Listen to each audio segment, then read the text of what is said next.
Empreendedores e empreendedoras de São Paulo, sejam bem-vindos ao canal Tamo Junto SP, que é o canal do empreendedor de São Paulo. Essa plataforma de iniciativa da Associação Comercial de São Paulo, da FACESP e também da Faculdade do Comércio de São Paulo, trazendo todos os dias empresários, especialistas, formadores de opinião para instruí-lo com o que há de melhor a nível de informação, para que você possa superar esse momento de turbulência, esse momento de crise, causado justamente pela pandemia do Covid-19.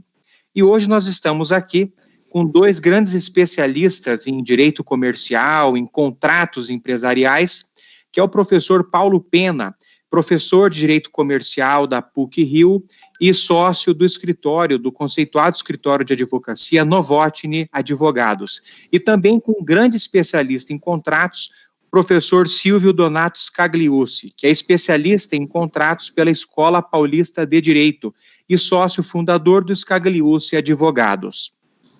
Nós, portanto, é um painel com dois entrevistados e nós vamos iniciar a nossa live de hoje, encaminhando essas primeiras perguntas para o professor Paulo Pena.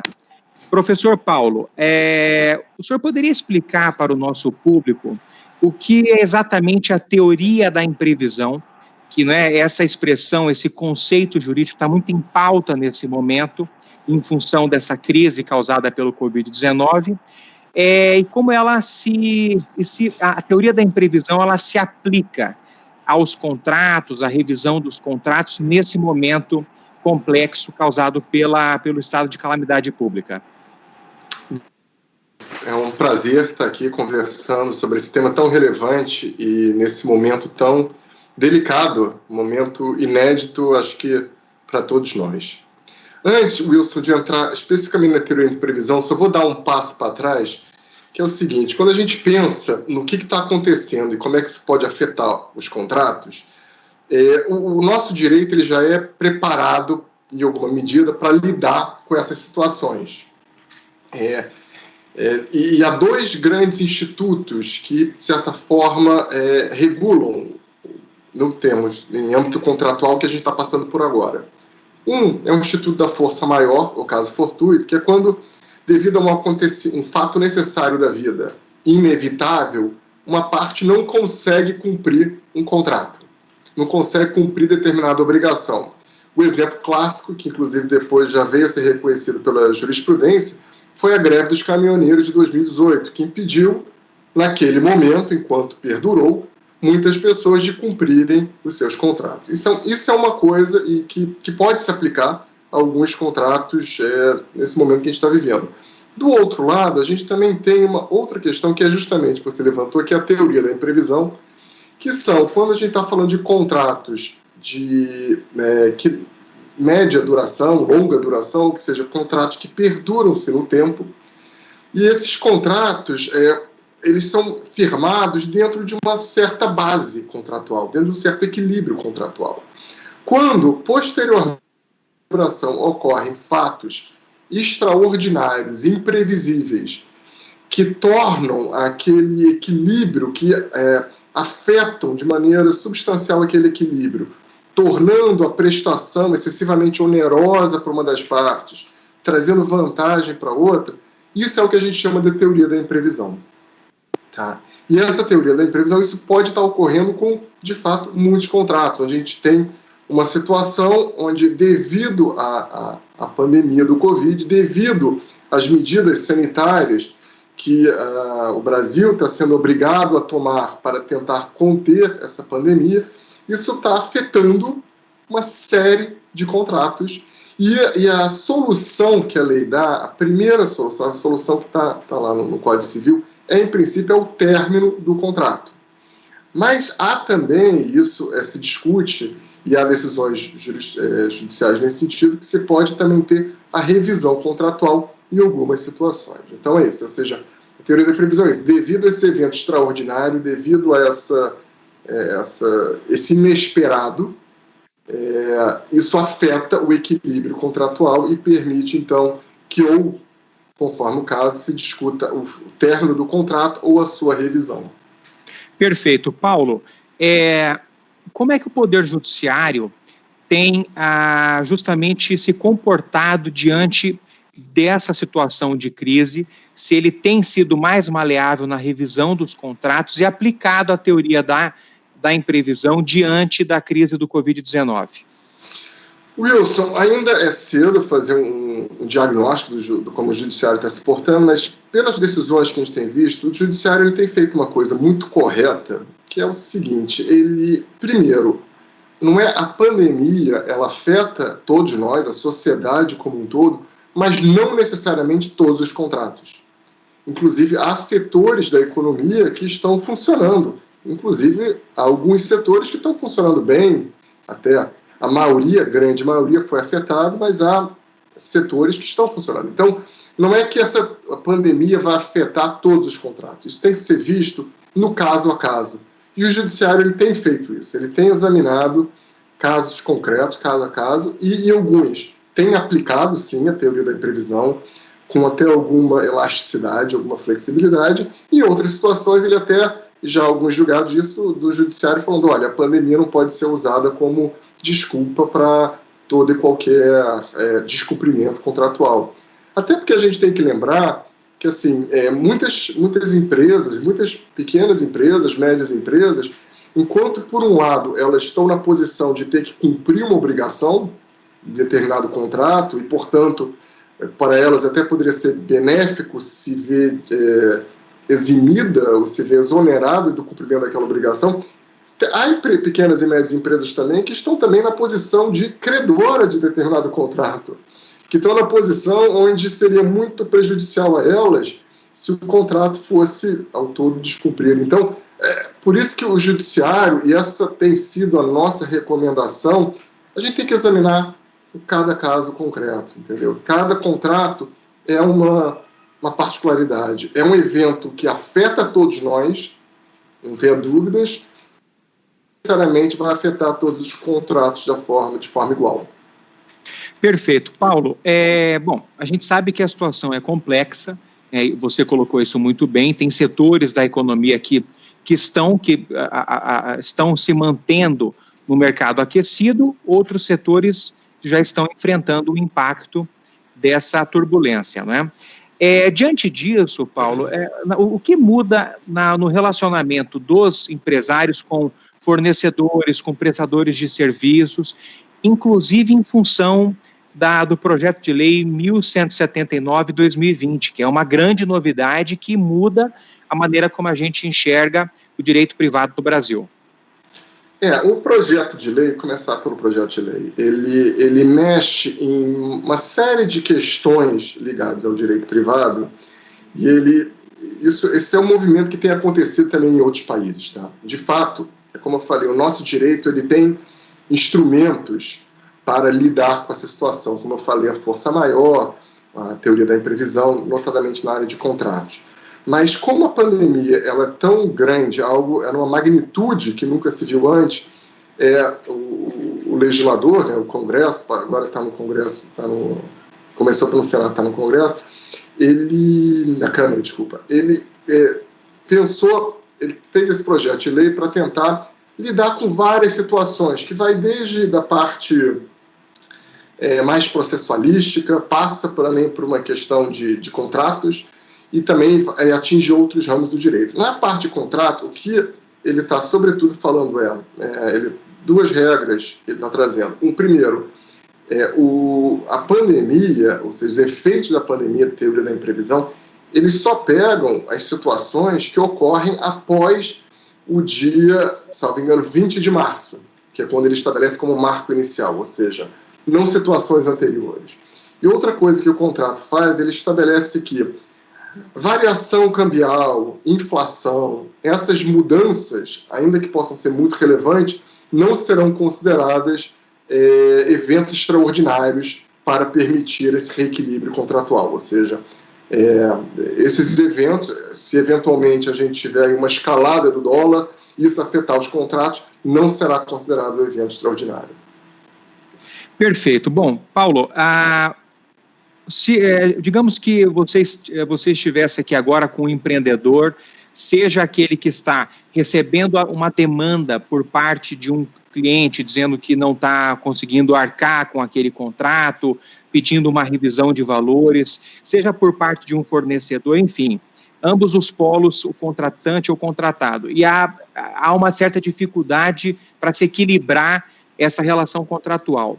O que você recomenda como especialista em direito comercial? Que se judicialize a demanda, que se sente para uma conversa, que se renegocie? Qual é a sua recomendação como advogado para quem está vivendo um drama deste?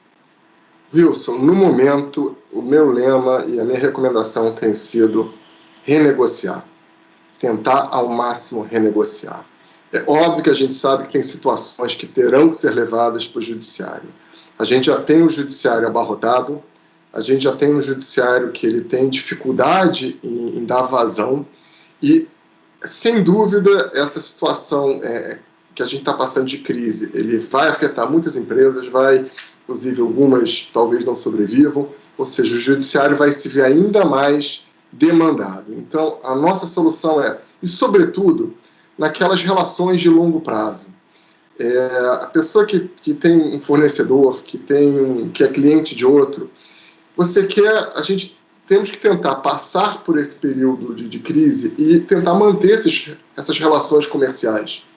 Né? Sobretudo nessas relações que se repetem, a gente tem interesse que a outra parte se mantenha bem também, até porque isso faz parte do negócio. Então, a minha recomendação tem sido renegociar. Eu acho que nunca antes aquela máxima de que mais vale um mau acordo do que uma boa demanda, ela esteve tão em voga. Eu acho que a gente precisa sentar para renegociar. Tenta renegociar desconto, a gente tenta negociar postergar o pagamento, o que não for pago agora vai ser pago no futuro parceladamente, tenta uma pequena moratória. Eu acho que vale a pena nesse momento sentar com a outra parte, conversar. Óbvio que a gente sabe que tem situações que vão ter que ser judicializadas mesmo assim, mas eu diria que essa é a minha recomendação. Eu acho que há está todo mundo vivendo isso, todo mundo sabendo. Eu acho que colaborando, eu acho que uns com os outros a gente vai sair disso melhor. Tá, e a maneira, Paulo, como se formaliza o procedimento, formalizar essa renegociação é através de aditivos contratuais, é isso? Exatamente. Não precisa necessariamente, assim, não precisa nem fazer, em alguns casos, um aditivo formal, tal como um contrato original. Muitas vezes você pode também formalizar com uma troca de cartas, isso também já vale, mas o jeito correto seria um aditivo, mas dá para... Eu acho que é preciso formalizar o que ficar acordado, entendeu? Pode ser uma troca de cartas, onde as duas partes assinam aquela carta, entendeu? Isso já termina valendo como uma mudança do contrato. Perfeito. Agora vamos seguir, o Paulo continua aqui conosco, mas vamos seguir aqui com o Silvio Donato, professor Silvio Donato Scagliucci, especialista em contratos pela Escola Paulista de Direito. E, Silvio, o que muda nas relações de locação comercial em tempos de Covid-19? Wilson, boa tarde aos nossos ouvintes. E essa situação que leva os locadores e locatários a se conversar é um fato constante a partir do dia 23 de março. Isso tem acontecido com muita frequência, muitos contratantes têm obtido resultado por meio dos seus advogados ou mesmo diretamente, e essa aproximação é fundamental para o sucesso da preservação dos contratos de locação. Esse é o ponto principal. E, como bem já colocado pelo colega, o Dr. Paulo, essas relações continuadas, elas têm que ser preservadas de alguma forma, e o melhor caminho tem sido cada lado ceder um pouco. As negociações no mês de março contaram com algumas reivindicações que englobavam o mês por completo. Por sua vez, os proprietários, os locadores, eles têm separado os 22 dias que foram praticados com a liberdade, sem a ausência do fenômeno do confinamento, e o mês de abril tem tido um tratamento diferente, pois envolve 100% da impossibilidade de utilização do imóvel. Algumas questões, como, por exemplo, uma escola que continua produzindo conteúdos e recebendo as suas mensalidades, caso ela se aventure numa demanda judicial, provavelmente ela não vai ter o mesmo sucesso que um vendedor de uma loja de sapatos, onde ele não consegue realizar esta comercialização dos seus produtos. Então, cada caso tem que ser examinado de uma forma específica, e uma recomendação que já veio do professor Paulo, do nosso colega, é a renegociação. Cada lado, infelizmente, vai ter que perder um pouco. É impossível sair dessa situação sem que haja a contabilização de um prejuízo. É um desafio para os operadores do direito, em especial os advogados, que estão intensificando a sua prática, que já era uma missão anterior, a evitar que as demandas sejam judicializadas. Algumas decisões favoráveis aos autores, outras não. E a revisão do contrato seria uma alternativa jurídica para se avaliar realmente se houve uma excessiva onerosidade do contrato para uma das partes. Então, aqui a realidade é essa, é a necessidade de se conversar, estabelecendo uma separação do mês de março para o mês de abril em diante, por quanto perdurar o estado de calamidade pública. Perfeito. E me parece que nesse projeto de lei 1179 de 2020, parece que há alguma coisa em relação às ações de despejo. O senhor poderia comentar um pouquinho sobre isso, professor?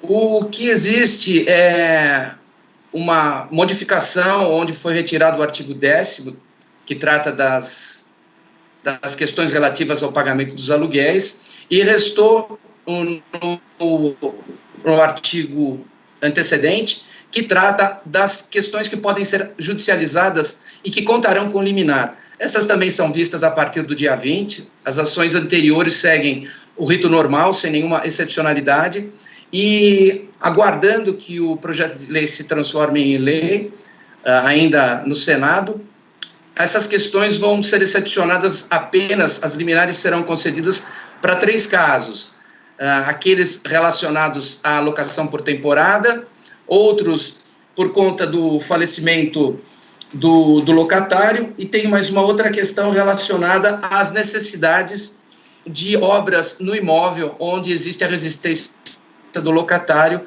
e que elas não podem aguardar. Então, a liminar para esses 3 casos, existe a previsão de ser mantida. Nos foram afastadas. Porém, isso ainda depende de uma confirmação quando o projeto vier a ser convolado em lei. Perfeito. Bom, professor Silvio, o senhor já, evidentemente, falou um pouco sobre isso nas suas considerações, mas eu acho importante que isso fique claro para o nosso público, né? Que é essa consideração final. Nós estamos aqui diante de empreendedores, empresários. Alguns, por certo, já estão vivendo alguns dramas em função desse momento de crise. Qual é, portanto, professor Silvio, a tua recomendação como advogado? O professor Paulo falou que sempre é bom sentar, dialogar, renegociar, mas sem judicializar. Essa é a sua visão também, professor Silvio? Eu faço das palavras do Dr. Paulo as minhas. Só haverá necessidade de judicialização das questões quando realmente não houver consenso. E para que haja consenso, é necessário que todos, neste momento de crise, se ajudem. E a forma de se ajudar são várias. Por exemplo, na questão das locações, alguns locadores têm concedido um desconto, em outras situações têm suspendido uma parte do pagamento do aluguel e transferido para o futuro, para o final do ano, para o começo do ano que vem, sem a incidência de qualquer tipo de atualização monetária, juros ou multa, ou seja, de qualquer acréscimo. As negociações estão aí para ser praticadas, elas podem ser praticadas. A necessidade do demandante, que é o locatário, é que vai nortear o limite até chegar. E algo que é muito importante, isentar o locatário de pagamento de aluguel é algo que vai desequilibrar certamente a relação locatícia, uma vez que o proprietário, em muitos casos, depende desta receita fundamental para a subsistência da empresa dele, no caso de ser uma pessoa jurídica, ou ainda uma situação mais grave de ser pessoa física, onde esta receita, se ela for aniquilada, retirada, mesmo que por tempo determinado, poderá trazer um mal sem a possibilidade de reparação. Enfim, o equilíbrio tanto do judiciário quanto das partes, óbvio, primeiro das partes, depois do judiciário, é essencial para que nós consigamos preservar os contratos. Essa é a nossa recomendação. Maravilha. Bom, eu agradeço mais uma vez, agradeço ao professor Paulo Pena, agradeço ao professor Silvio Scagliucci. Evidentemente que a situação é complicada, mas eu também sou advogado e eu acho que sempre o diálogo é o que deve imperar entre as partes, né? Eu, há muito tempo que digo que a gente tem que desafogar o Poder Judiciário porque não dá conta realmente de atender essa demanda grande de litígios, e é o que o professor Paulo Pena falou de maneira muito sábia. Sempre é melhor o pior acordo do que a melhor demanda judicial, a melhor briga judicial, não é? Então, eu agradeço a vocês e ressalto, como tenho ressaltado em todas as nossas lives, a importância do associativismo, né? Esse canal que é a iniciativa da Associação Comercial de São Paulo, da FACESP, vocês verificam a importância do associativismo com entidades que possam justamente instruí-los, muni-los de informações, além, é claro, de todos os serviços que a própria Associação Comercial de São Paulo, a rede de ações comerciais do Estado de São Paulo podem oferecer, como a Boa Vista Serviço de Proteção ao Crédito, a Junta Comercial, a JUCESP, Faculdade do Comércio de São Paulo, enfim, todos esses serviços para auxiliar o empreendedorismo paulista. E lembrando que agora, dia 16 de abril, será lançado o AC Vitrine, que é um clube de benefícios, um clube de produtos e serviços da Associação Comercial de São Paulo em prol do empreendedorismo. Professores Paulo, professor Silvio, muito obrigado pela participação de vocês. Foi uma live muito inteligente e estaremos em breve, vamos divulgar a data da próxima live, tratando sempre de assuntos importantes para a superação desse momento de dificuldade causado pela pandemia do Covid-19. Professores, muito obrigado. Estamos juntos, no Tamo Junto SP, o canal do empreendedor de São Paulo. Obrigado, Wilson. É um prazer. Boa tarde, doutor Paulo. Boa tarde, Wilson. Boa obrigado. Tarde, boa tarde. Saúde para todos nós. Saúde.